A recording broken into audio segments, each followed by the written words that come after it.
With that, I'm pleased to present our first plenary session. You will hear about the response to the tragic 2023 earthquake in Turkey and how the emergency communications were organized to respond to the emergency calls during that said earthquake. On February 6, 2023, after two major earthquakes in the southern region of Turkey, above 7, communication problems were experienced in city centers. About 15 million people living in this region were affected of this earthquake, and according to official figures, more than 50,000 deaths, more than 100,000 buildings were severely damaged and collapsed. And that's just in Turkey, not Syria. Hospitals and health institutions in this region and some 112 emergency call centers were also damaged. Serious malfunctions occurred in the communication infrastructure in the first 72 hours of search and rescue operations after the earthquake. 30% of the base stations in the earthquake region, which are used for communication of mobile phones, were completely disabled in the first place, and telephone and internet connections were interrupted as a result of widespread power cuts and fiber lines in region. In this session, we will hear about the response to this tragic incident and how the emergency communications were organized to respond to many calls coming from the earthquake area. I would like at this point, and I'm really pleased, to welcome on stage my dear friend and colleague, Dr. Turhan Sofuoglu. Turhan, where are you? Medical doctor and president of the Turkish Emergency Disaster Ambulance Physician Association. And also my dear colleague and friend, Dr. Zeynep Sofuoglu, medical doctor, associate professor of public health and senior project management at the Turkish Emergency Disaster and Ambulance Physician Association. It's good to have you. It's great.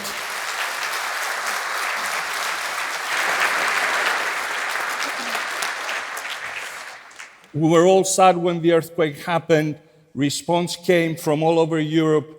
Even Greece had the first urban search and rescue team arriving the same day, February 6th. Yes. And clearly the ambulance personnel in Turkey moved from all over Turkey to go to the disaster-stricken area.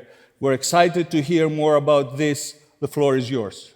Thank you. Turhan, you will start, or Zeynep? I don't know. Okay, good.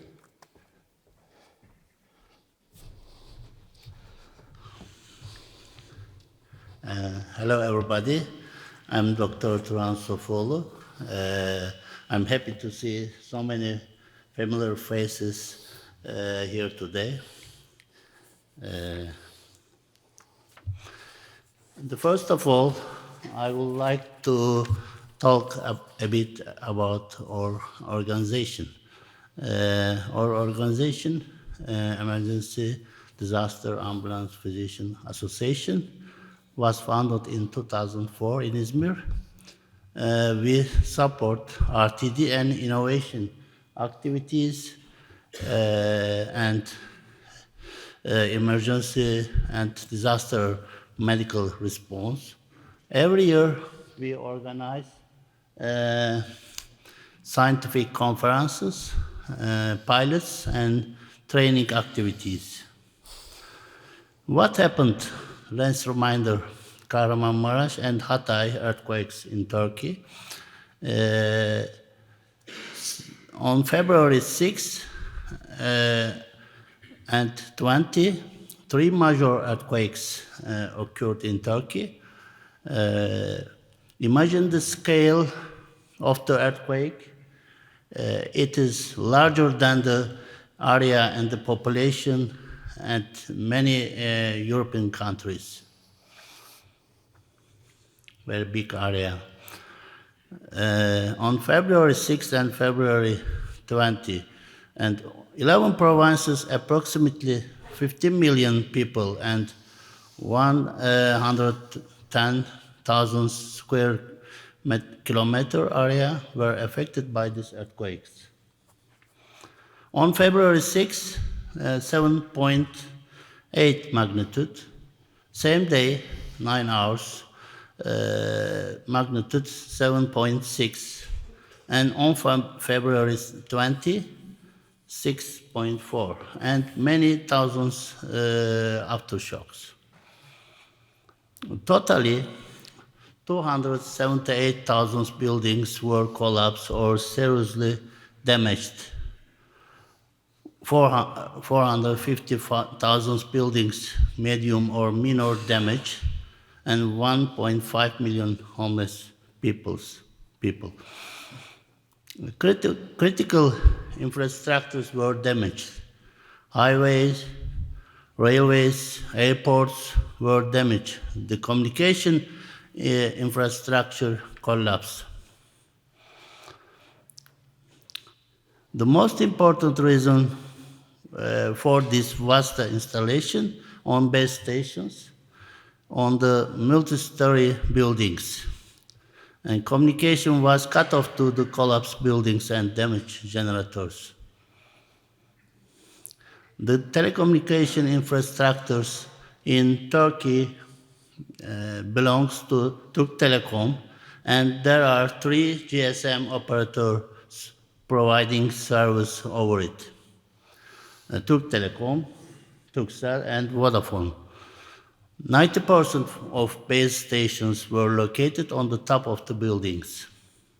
So, most of the stations were destroyed, severely damaged. The GSM operators sent hundreds of the mobile base stations to this region in order to sustain communication. AFAD, Disaster and Emergency Management Authority's name. AFAD's Mobile Coordination Center starts to assist the teams working in the earthquake area in the first weeks, and the Turkish Radio Amateur Association supported AFAD in some places.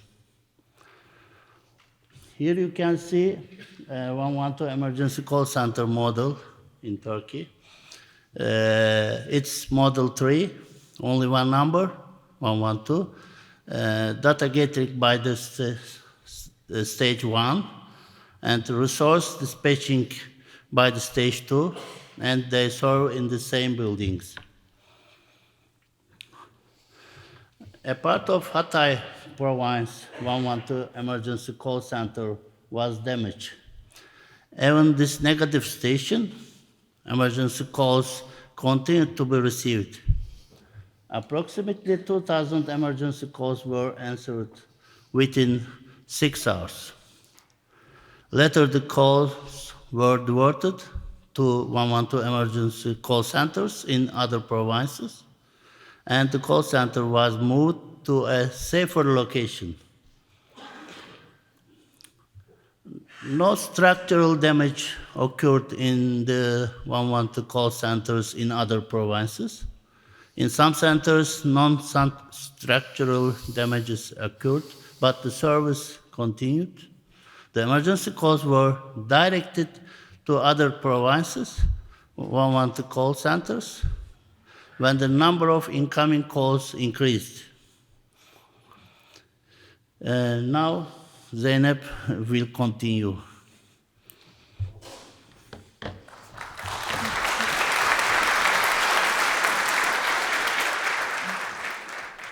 Hello, everybody. I am very happy to be here, seeing EENA friends. International search and rescue teams started to reach the earthquake area zone from the first day because Turkish government alarmed 4th level. It means international help is necessary. And 6,636 search and rescue and medical personnel from 45 countries came to help within 3 days. Later, this number increased to over 10,000 and from 74 countries. We really appreciate their help and sincerely thank to them. International search and rescue teams work together from all over the world.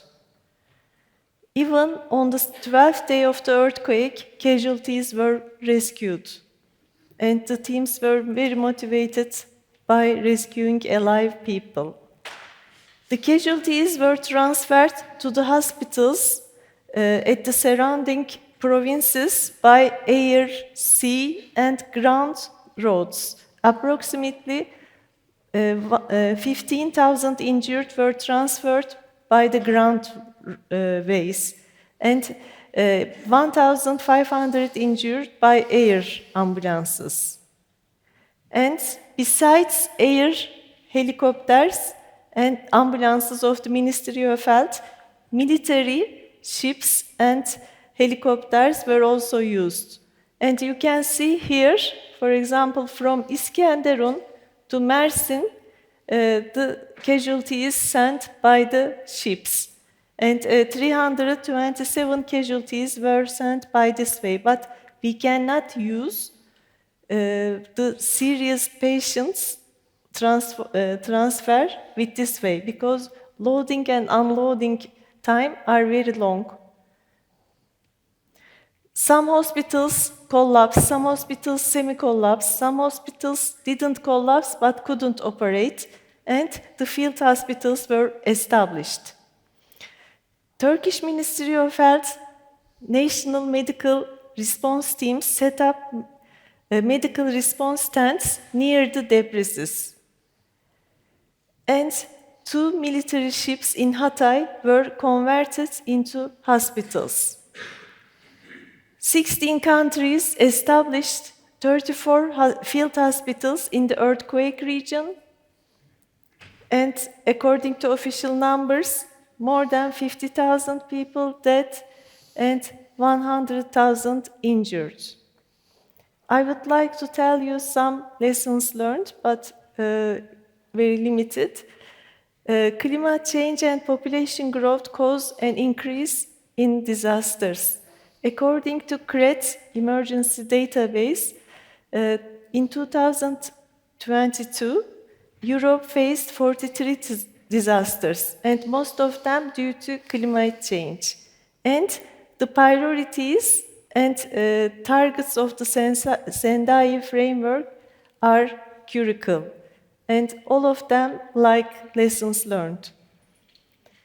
And pre-disaster risk reduction activities are also vital. We need to learn how to stop bleeding, how to make BLS, how to make CPR, because we need to help each other before the official help or NGO help arrives.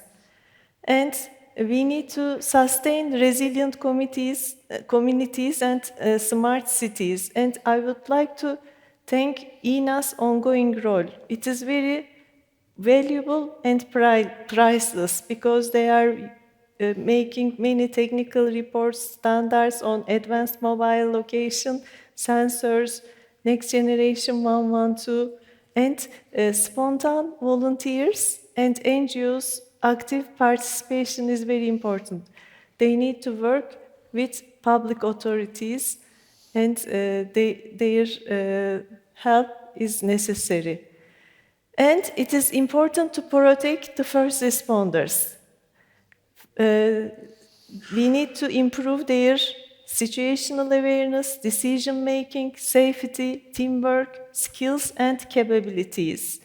And I am happy we are partner of assistance and team-aware projects, and they are about first responder technologies. And as you know, triage algorithms are very old, and technology improved. So we need to combine them.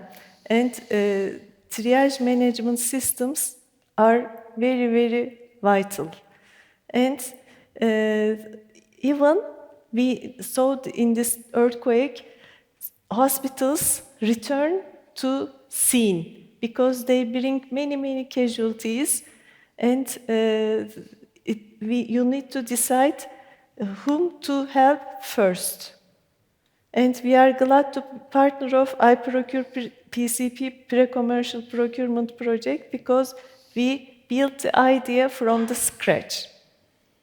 And training all health professionals for disaster response is essential. Why? Because as a physician, for example, I have to go in an unknown place, a chaotic place, to respond. It is not the same working in the hospital. It is very different pre-hospital. So we need to give them training because they need to respond within 20 hours. And in order to save more lives, EMT 3-level field hospitals and air bridges, because it is like a war. You have to respond and win. Should be established in safe areas close to the debris fields within the 24 hours. And we have been participating to European Commission projects since 2008. Currently, we have 3 ongoing projects from secure societies. And European Commission's contribution is very important for this research and innovation. But we need to make it happen very quickly. I mean, we need these solutions in the market. Thank you. Thank you, Zeynep. Have a seat. Thank you for the presentation. Interesting talking about telecommunication as well as the overall thing. Can I dare ask from the audience, anybody got involved in the response, either at headquarters or in the field? Anybody? Good, congratulations. Thank you for your work. Okay, we have time for some questions from the audience regarding the earthquake as well as the response and telecommunication, which is closer to EENA. Any questions? Okay, yes.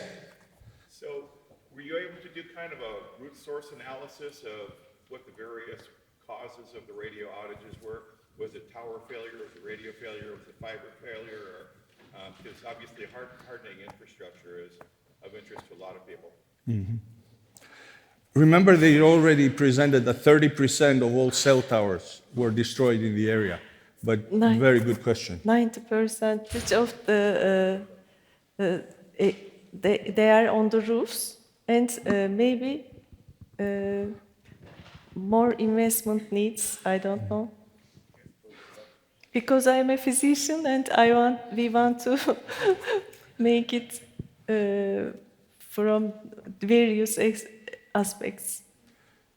Well, the reason I was asking is in order to understand how to harden, you have to kind of know really what's failing. So yeah. Was it building collapse, or was it power outage, or was it fiber outage? What? It's all of them, I can tell you. I was not in the field. I was back in headquarters with the Greek ambulance service.